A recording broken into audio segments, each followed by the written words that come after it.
everyone. This is Kaveri Kasuria, and once again, welcome back to our channel. And I hope you all are doing great. And today we are going to discuss the next topic, that is the commerce.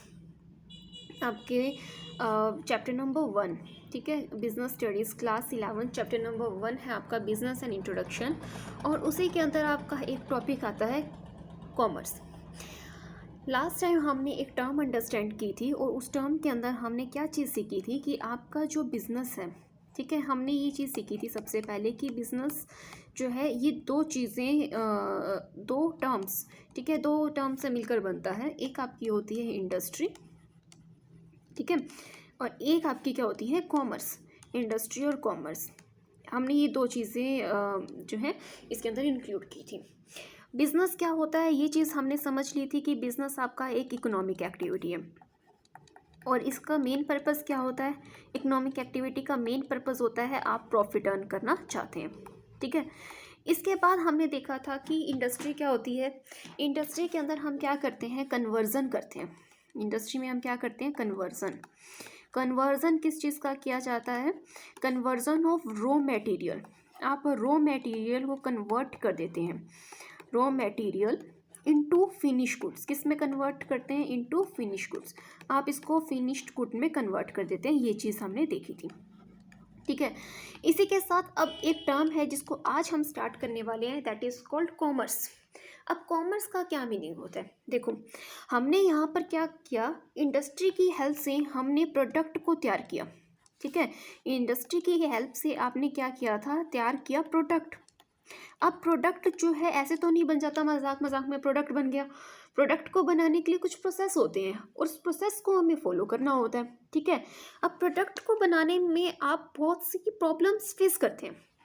Product को बनाने में आपने क्या किया, यहाँ को product को बनाने में बहुत सी प्रॉब्लम्स फेस हुई, ठीक है। यहाँ आपने प्रॉब्लम फेस की। अब इन प्रॉब्लम्स को सॉल्व करने के लिए जो एक्टिविटीज़ इंक्लूड की जाती हैं, दैट इज़ कॉल्ड कॉमर्स।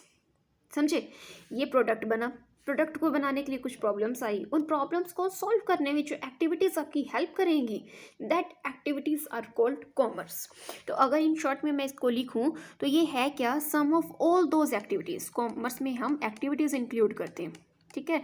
और कौन सी एक्टिविटीज़, वो सारी एक्टिविटीज़ जो आपकी प्रॉब्लम्स को सॉल्व करती हैं, ठीक है। Removal of hindrance, removal of hindrance, ठीक है, इन प्रोड्यूसिंग गुड्स और कमोडिटीज। हम कुछ भी कह सकते हैं, इन प्रोड्यूसिंग गुड्स। आप ये कह सकते हैं कि सामान बनाते समय आपको जो भी प्रॉब्लम्स आई, उन प्रॉब्लम्स को रिमूव करने में कौन हेल्प करता है, कॉमर्स, राइट। अभी हम इनको डेफिनेशन की हेल्प से भी अंडरस्टैंड करेंगे।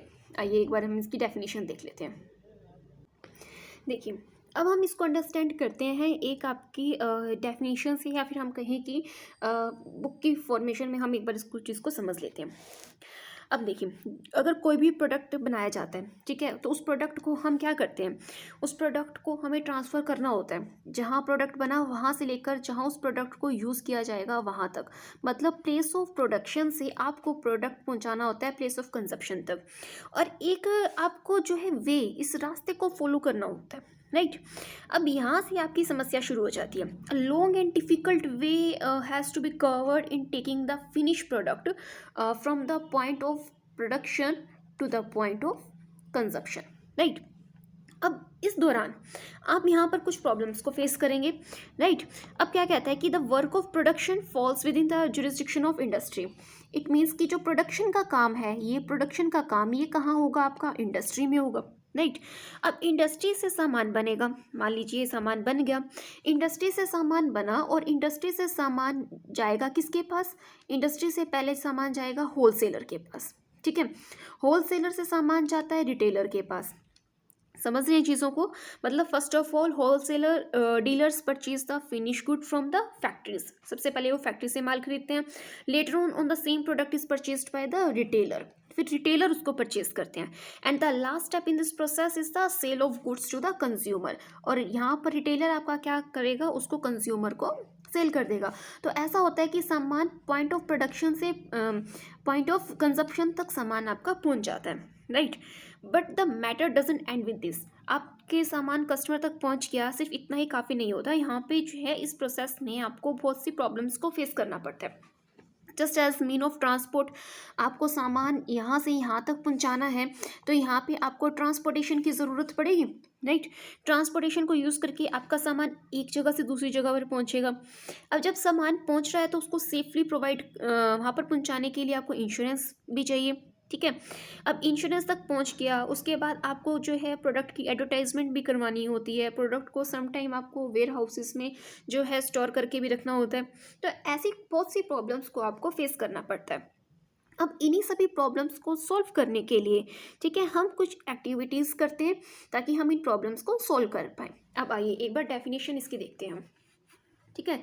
यहाँ पर डेफिनेशन क्या कहता है कि कॉमर्स है क्या, it refers to all those activities, वो सारी एक्टिविटीज़ विच आर एंगेज्ड है, लगी हुई है किसमें, इन द रिमूवल, हटाने में, रिमूवल ऑफ हिंड्रेंसेस का मतलब होता है प्रॉब्लम, जो समस्याएं आप फेस कर रहे हैं उन समस्याओं को हटाना है, ठीक है। कैसी समस्याएं, hindrance of the place, person, time, risk, finance and information in the exchange of commodities. एक कमोडिटी जब आप बनाते हैं तो उसके अंदर आप बहुत सी प्रॉब्लम्स को फेस करते हैं, ठीक है।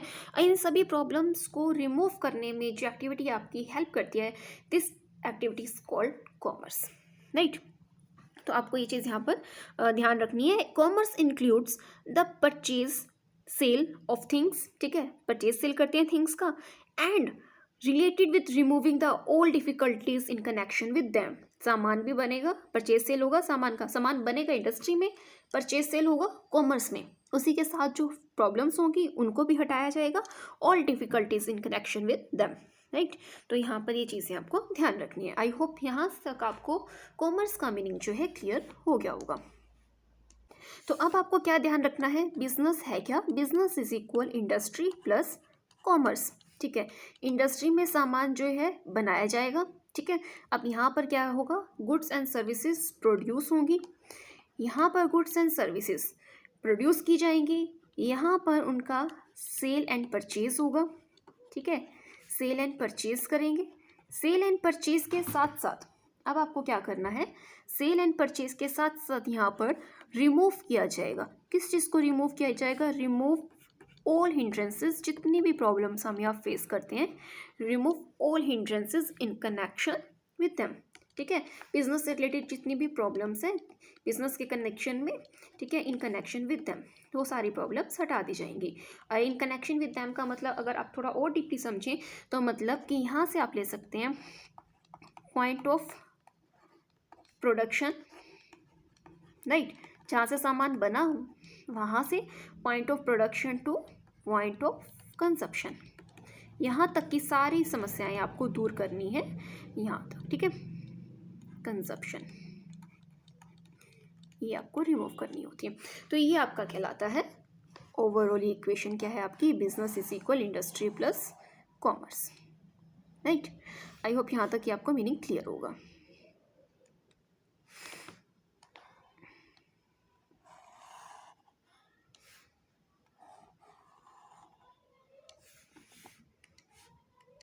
नेक्स्ट देखिए, अब इसके अंदर कॉमर्स को फर्दर हम डिस्कस करेंगे, ठीक है। कॉमर्स को आगे हम 2 टाइप्स में बाइफरकेट करेंगे।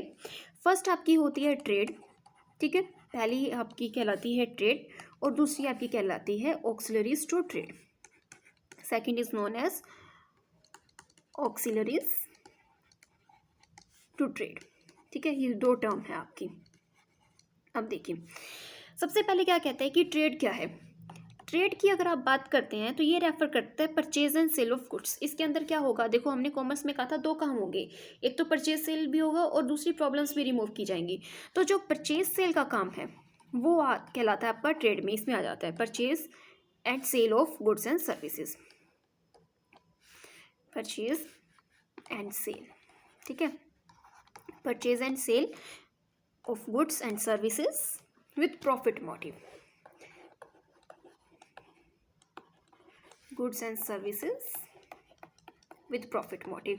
यहाँ पर आपका मेन मकसद तो प्रॉफिट कमाना ही है, ठीक है। अब ट्रेड करते हैं, कोई भी ट्रेड करते हैं तो उसका पर्पस तो यही है ना, यहाँ पे आपको प्रॉफिट मोटिव ज़रूर याद रखना है। बिजनेस प्रॉफिट के बिना तो कोई बिजनेस हो ही नहीं सकता, ठीक है। बिजनेस रन करने के लिए हमारा एम प्रॉफिट मोटिव ज़रूर होना चाहिए। तो बिजनेस माइंड जब भी तभी सक्सेस हो पाता है आपका, जब प्रॉफिट मोटिव आप हमेशा उसके अंदर ध्यान में रखें, ठीक है। लेकिन आपको एक चीज़ याद भी रखनी है कि समटाइम जो है हमें प्रायोरिटी रखनी है किसकी, सर्विसेज की, other than the profit motive या कहें कि इकोनॉमिक कंसिडरेशन। तो यहाँ पर आपका आता है ट्रेड। तो ट्रेड के अंदर आपकी वो सारी एक्टिविटीज़ आती हैं जिसके अंदर आप गुड्स एंड सर्विसेज का बाइंग एंड सेलिंग करते हैं। और या फिर ये कहें कि trade means the exchange of goods and services for the purpose of mutual profit of both the buyer as well as buyer and seller, ठीक है। ट्रेड में होता क्या है कि हम कोई सामान बेचते हैं, ठीक है। हम क्या कर रहे हैं, मान लीजिए कि अगर मैं यहाँ पे आपको एक्सप्लेन करूँ कि हम कोई सामान बेच रहे हैं, ठीक है। सेलर है बेचने वाला, सेलर, खरीदने वाला कौन है, बायर, ये चीज़ होती है।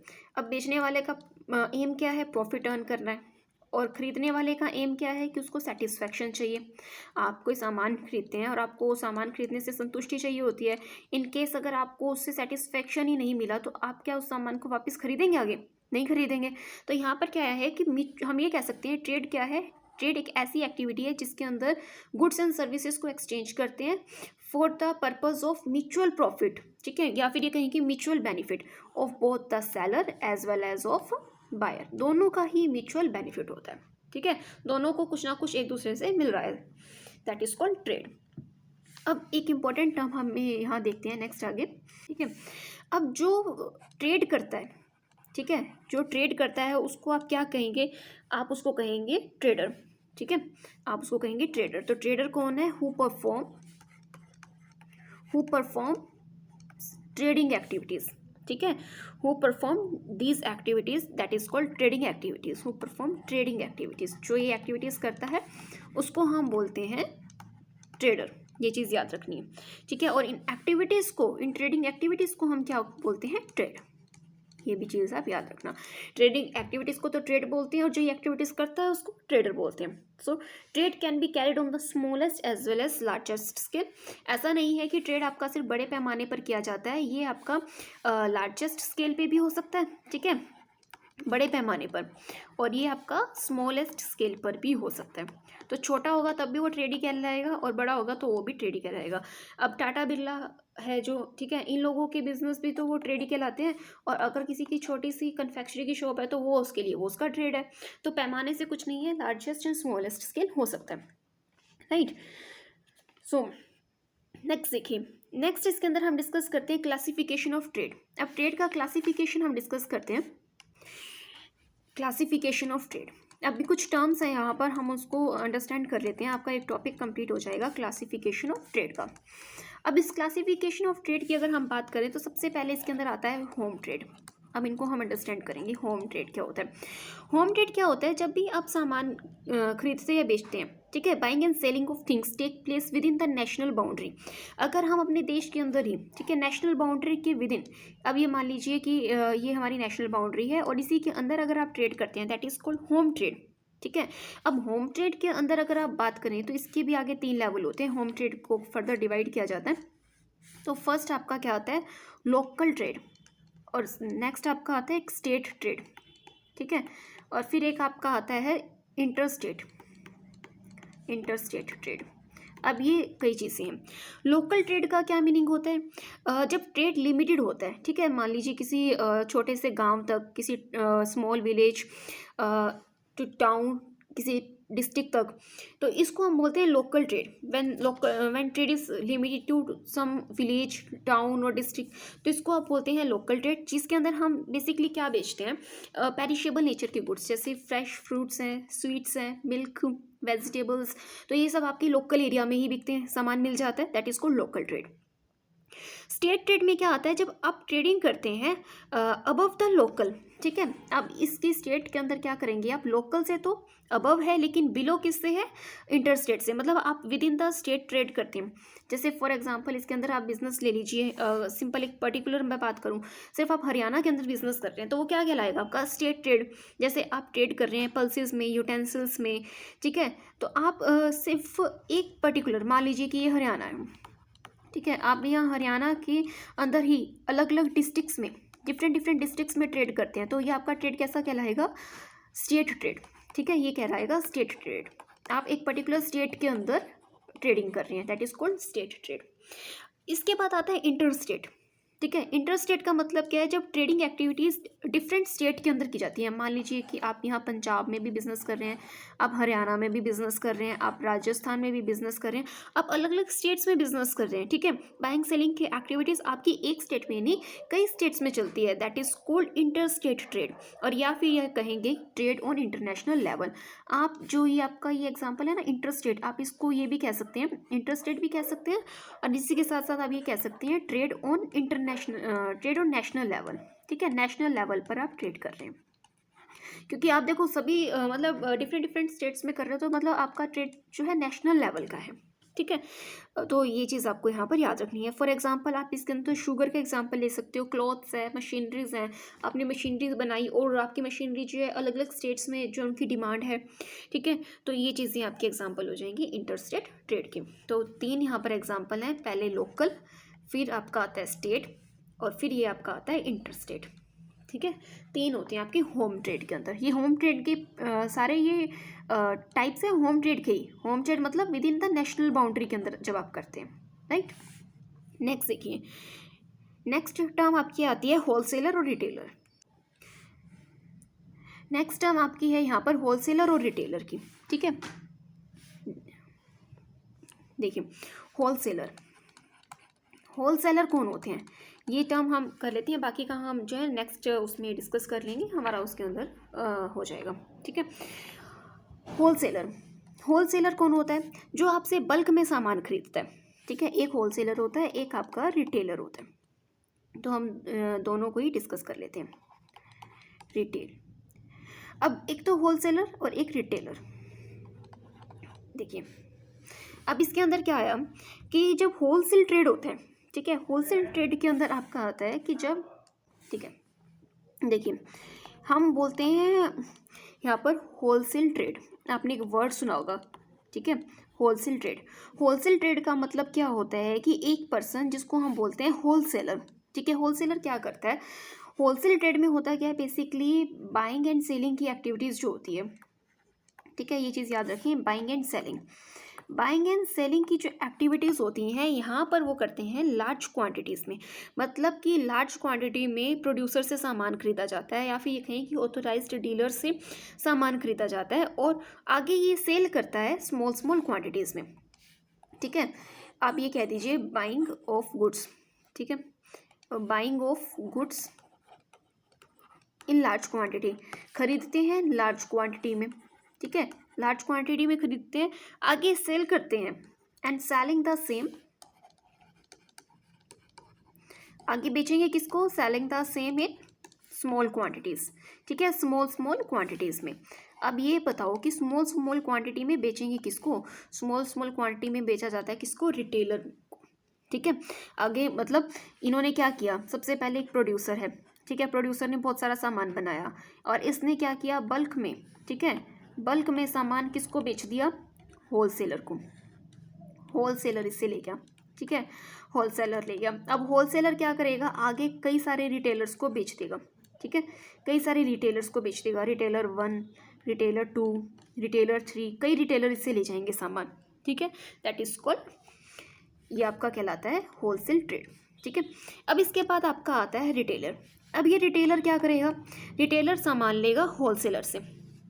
ठीक है, अब इस रिटेलर ने क्या करना है? सामान लेना है होलसेलर से, होलसेलर से सामान लेकर ये जितना सामान इसने लिया उसकी भी स्मॉल क्वांटिटीज़, ठीक है, उसकी भी स्मॉल क्वांटिटीज़ किसको सेल करेगा? कस्टमर को, कस्टमर को। फॉर एग्जांपल आप मार्केट गए तो आप ज़रूरी नहीं है कि आप 20 बोतल शैम्पू की खरीद के लाएंगे, आप एक बोतल भी खरीद सकते हैं, आप एक सैशे भी ले सकते हैं, पाउच भी ले सकते हैं। ठीक है, तो आप कस्टमर हैं, आप लेंगे स्मॉल क्वांटिटी में किसी रिटेलर से, और रिटेलर जो है परचेज़ करता है किससे? होलसेलर से, और होलसेलर परचेज़ करता है किससे? प्रोड्यूसर से। तो ये कुछ ऐसा सीक्वेंस रहता है, तो ये चीज़ आपको यहाँ पर याद रखनी है। आई होप यहाँ तक आपको जो है क्लियर होगा। नेक्स्ट टर्म आपकी आती है फॉरेन ट्रेड।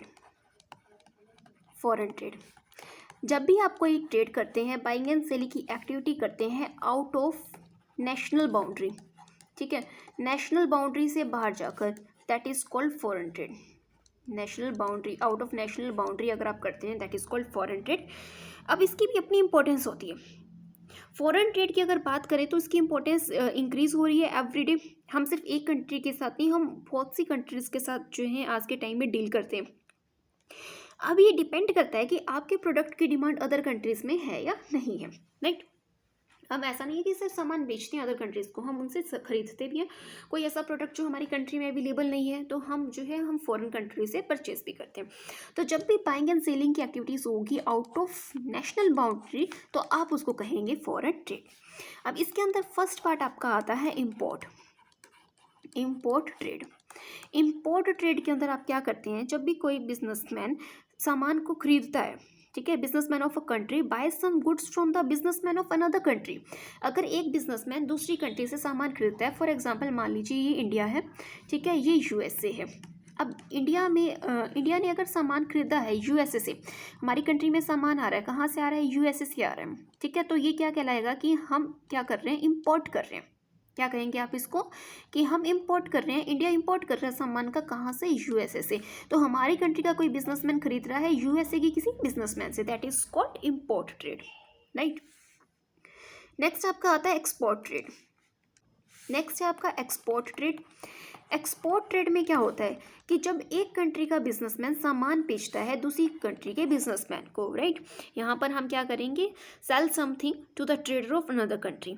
अब मान लीजिए कि इंडिया है, इंडिया यहाँ से क्या करेगा, इंडिया सेल कर रहा है क्लोथ्स है, ठीक है, या फिर ये कहें कि टी है, जूट है, बेसिकली इस चीज़ का एक्सपोर्ट करता है इंडिया। तो यहाँ से एक्सपोर्ट किया जा रहा है अनदर कंट्रीज को। इंडिया से कहाँ जा रहा है, अनदर कंट्रीज में जा रहा है, फॉर एग्जांपल यूएसए में जा रहा है, हम ये मान लेते हैं, ठीक है। तो हम क्या करेंगे, इंडिया एक्सपोर्ट कर रहा है। थर्ड आता है हमारा यहाँ पर एंट्री पोर्ट, ठीक है, entry port trade. Entry port trade में क्या होता है, देखिए, अगर ये बेसिकली ना तब यूज़ किया जाता है जब एक कंट्री का दूसरी कंट्री के साथ रिलेशन नहीं हो, सही नहीं हो, अगर गुड रिलेशंस नहीं हो तो वो किसी और कंट्री की हेल्प से वहाँ से सामान खरीदता है। इट मीन्स कि when a country import some goods from another country and then export the same to the third country. मान लीजिए कि ये है इंडिया, ये है चाइना और ये है आपका यूएसए। जस्ट सपोज कि यहाँ पर सीन क्या है, मान लीजिए कि हम ये मानकर चलते हैं कि इंडिया का, ठीक है, इंडिया का चाइना के साथ अच्छा रिलेशन है। जस्ट सपोज कि इंडिया का चाइना के साथ अच्छा रिलेशन है, लेकिन जो है इंडिया का यूएसए के साथ रिलेशन सही नहीं है, ठीक है। इंडिया और यूएसए के मान लेते हैं कि रिलेशन सही नहीं चल रहे। अब हमें कोई सामान चाहिए, ठीक है, हमें कोई सामान चाहिए और वो सामान कहाँ मिलता है, यूएसए में मिलता है। अब इंडिया क्या करेगा, उसको कैसे सामान लेगा, अब यूएसए के साथ तो रिलेशन अच्छी है नहीं, अब यूएसए तो हमें देने से रहा। तो हम क्या करेंगे, यहाँ पर एक टेक्निक लगाई जाएगी और वो टेक्निक क्या होगी, जिसको बोलेंगे हम एंट्री पोर्ट। एंट्री पोर्ट में क्या होगा कि चाइना सामान खरीदेगा यूएसए से, ठीक है, तो यूएसए से सामान आया कहाँ, चाइना में, क्योंकि चाइना और यूएसए की तो रिलेशन अच्छी है, तो यूएसए वाला चाइना को सामान तो दे देगा। अब चाइना से क्या करेंगे, फिर सामान आ जाएगा इंडिया को, ठीक है। यहाँ पर चाइना ने इंपोर्ट किया सामान को, कहाँ से इंपोर्ट किया, China import from the USA, USA से इंपोर्ट करके उसने एक्सपोर्ट कर दिया किसको, इंडिया को। This process is known as entrepot trade, ठीक है। This type of trade one country serves as a mediator between the other two countries and the goods are unloaded on the port or even without unloading the same it is exported. It means कि जो यहाँ पर ये China है ये किसका काम करेगा, ये मीडिएटर का काम करेगा एक तरह से, ठीक है। यहाँ ये मीडिएटर का काम करेगा और यहाँ से सामान चाइना आएगा। चाइना के हम एक तो ये हो सकता है कि पहले यूएसए से सामान चाइना आके चाइना के पोर्ट पर अनलोड किया जाए और यहाँ से अनलोड करके फिर यहाँ भेजा जाए। और क्या ये हो सकता है कि डायरेक्टली यहाँ से लेकर इसको अनलोड नहीं होगा चाइना में, डायरेक्टली इसको इंडिया एक्सपोर्ट कर दिया जाएगा। तो मतलब किसी भी तरीके से बस हमें एक कंट्री को बीच में मीडिएटर बनाकर उससे सामान दूसरी कंट्री से निकलवाना है। This process is called entry port. I hope यहाँ तक आपको जो है इसका मीनिंग क्लियर होगा। अब इसके बाद आपका टॉपिक आता है ऑक्सिलरीज टू ट्रेड, जो कि हम डिस्कस करने वाले हैं नेक्स्ट लेक्चर में। तो अभी तक के लिए आप इसको इतना प्रिपेयर कीजिए। आज जो हमने चीज़ें डिस्कस की हैं वो हमने कॉमर्स टर्म को डिस्कस किया है, और कॉमर्स के अंदर आपकी दो चीज़ें आती हैं, ट्रेड और ऑक्सिलरीज टू ट्रेड, राइट। अगर आप इसको ध्यान से देखें, अगर मैं इसको शॉर्ट में बताऊं तो हमने ये किया है अभी तक, business is equal industry plus commerce, ठीक है। अब कॉमर्स के अंदर हमने देखा दो चीज़ें आती हैं, ट्रेड और एक आपका है ऑक्सिलरीज टू ट्रेड, ठीक है। हमने जो है आज के लेक्चर में ये ट्रेड टर्म को डिस्कस कर लिया है। नेक्स्ट हम डिस्कस करेंगे ऑक्सिलरीज टू ट्रेड। तब तक के लिए आप इस लेक्चर को देखिए, और कोई भी डाउट हो तो कमेंट सेक्शन में पूछ सकते हैं। So meet you in the next lecture. Thank you very much.